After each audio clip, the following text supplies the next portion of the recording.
नाद एकच, नाद एकच.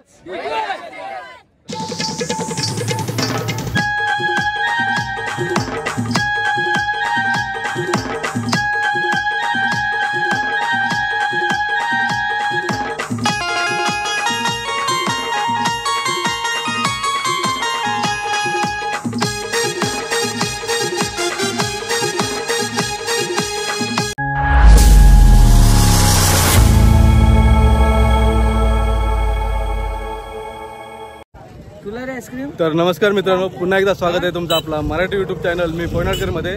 तर आज आलो आहोत आपण खंडाला गावामध्ये कारले माती बंदर.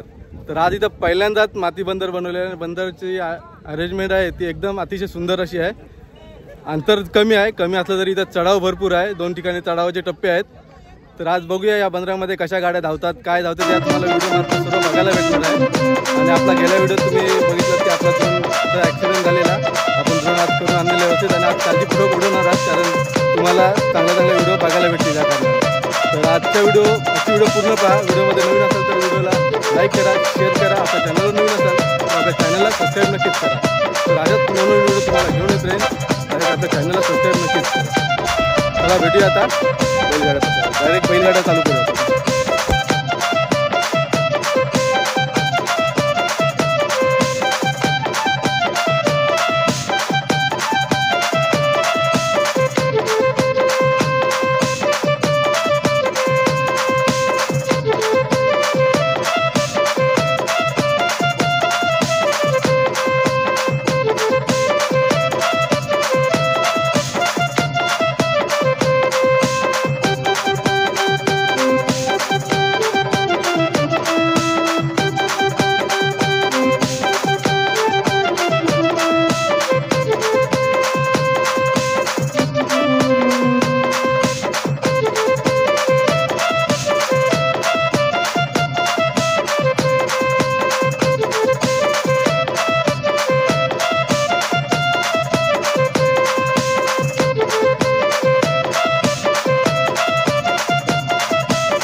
तर मित्रांनो फायनल गटामध्ये कार्ले बंदर येथे प्रथम क्रमांकाला आलेली गाडी निवास भगत, गेल्यावेळी बंदरामध्ये पण यांच्या बैजा बैलांनी जशी कमाल केली तशीच आज इथे सुद्धा करामत करून पहिल्या नंबरच्या मानकरी झालेले आहेत, गुलालचे मानकरी झालेले आहेत। तर आज आपण बैल मालकाशी संवाद साधणार आहोत आणि त्यांच्याशी 2 शब्द बोलणार आहोत। तर आज प्रथम क्रमांक आला तुमचा, तर काय बोलाल तुम्ही याबद्दल? खूप आनंद आहे आज।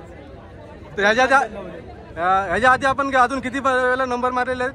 भरपूर वेळा नंबर मारले। आपली गाडी कायम नंबरात असते, सर्वांनाच माहिती आहे। आणि ह्यापुढे सुद्धा अशी नंबरामध्ये येऊ अशी आपल्या चॅनलकडून शुभेच्छा। आणि आपल्या बैलांची नावं काय आहेत? त्याचं नाव हरण्या, त्याचं राजा। हा, बंदरामध्ये हाच बैल सुटलेला ना? बंदरात तोच बैल सुटलेला होता, राजा। हा, तो कसा सुटलेला, काय काय झालेलं तेव्हा? जुकट त्यांनी जोर केल्यामुळे जुकट जरा निघायला जोकट तुटलेला का निघाला? तुटले जुकट। तुटून सुद्धा नंतर बैजा बैलांची कमाल केली। आपल्या गेल्या व्हिडिओ तुम्ही बघितलात की एकट्या बैलाने ती गाडी खेचत आणलेली आणि गुलालाचे मानकरी झालेली ते निवास भगत आणि त्यांचा तो काय राजा ना, राजा बैल आज इकडं बैजाला इकडं भाटामध्ये आणलेलं नाही, भाटामध्ये आकलत नाही त्याला। तर असेच पुढं गुलालाचे मानकरी हो, हे शुभेच्छा तुम्हाला।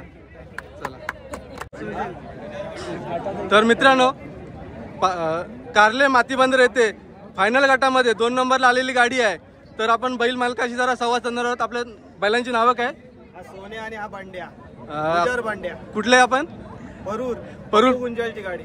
ओके, तर आज तुमचा सेकंड नंबर लागला, त्याबद्दल तुमचे अभिनंदन।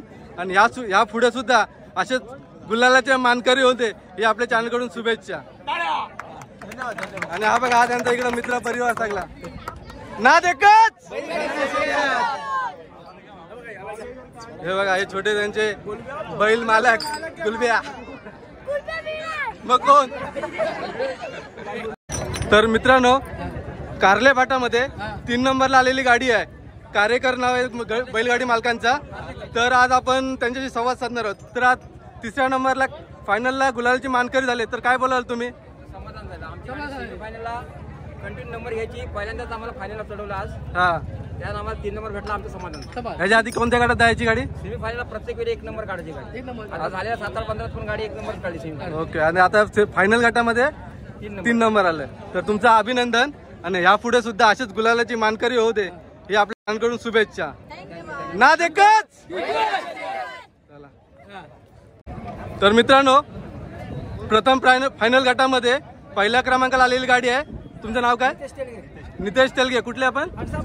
फणसापूर इथली गाडी आहे आणि फायनल गटामध्ये पहिली आलेली आहे, फर्स्ट फायनल त्याच्यामध्ये पहिली आलेली गाडी। तर त्यांना आपल्या चॅनलकडून शुभेच्छा आणि यापुढे सुद्धा असेच गुलालचे मानकरी हो, हे शुभेच्छा। आणि हा त्यांचा मित्र परिवार बघू शकता, खूप मोठा मित्र परिवार आहे। हा बघा, ना देखत।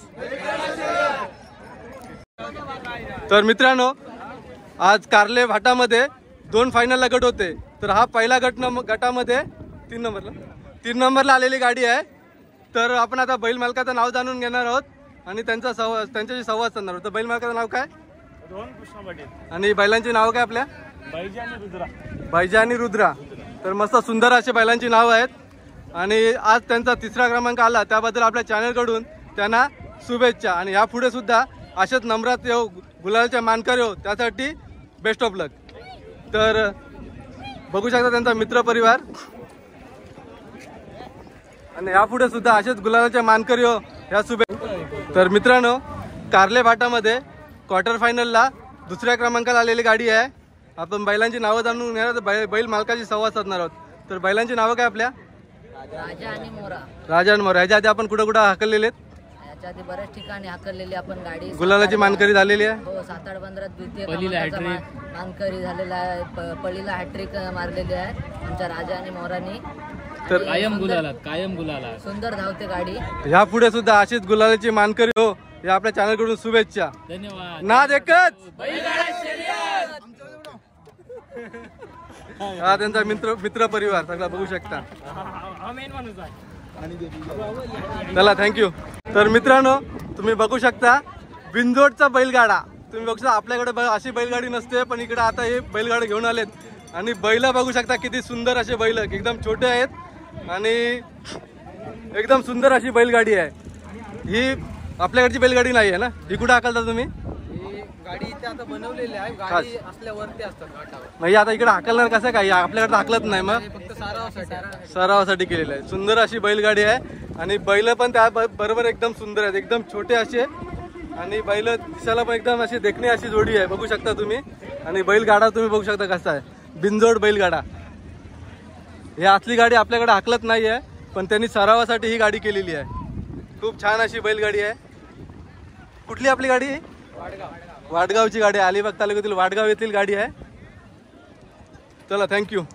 या पुढे बैलगाडी हाकला आणि नंबरात देऊ दे, बैल तर एकदम सुरेख आहेत. मित्रांनो, आज आपण कारले, अलिबाग तालुक्यातील कारले या गावामध्ये आलेलो बैलगाड्यांचे व्हिडिओ करण्यासाठी. आणि तुम्ही बघितलात की खूप सुरेख अशा बैलगाड्या स्पर्धाचं आयोजन होतं आणि त्या पार पडलेल्या आहेत. तर अशाच तुम्हाला नवनवीन व्हिडिओ मी घेऊन येत राहीन. तर व्हिडिओ आवडली तर व्हिडिओ लाईक करा, शेअर करा आणि आपल्या चॅनलवर जर नवीन असाल तर आपल्या चॅनलला सबस्क्राईब नक्कीच करा. आणि आज आपल्यासोबत कोण कोण होतं बघा. दर्या होता नेहमीप्रमाणे, अर्चित होता, तिकडं मच्छिंद्र होता आणि एक तिकडं आपला लिटिल चॅम्प अर्णव. त्याला थंडा नाही भेटला म्हणून जरा नाराज झालेला आहे तो. पण नेक्स्ट टाइम कुठे गेलो का त्याला थंड्याची बॉटल आपण पहिली देऊ. आणि व्हिडिओ आवडली असेल तर व्हिडिओ लाईक करा, शेअर करा. आपल्या चॅनलवर जर नवीन असेल तर आपल्या चॅनलला सबस्क्राईब करा. तर अशाच नवनवीन व्हिडिओ मी तुमच्यासाठी घेऊन येत राहीन. तोपर्यंत bye bye, tata. Bye by.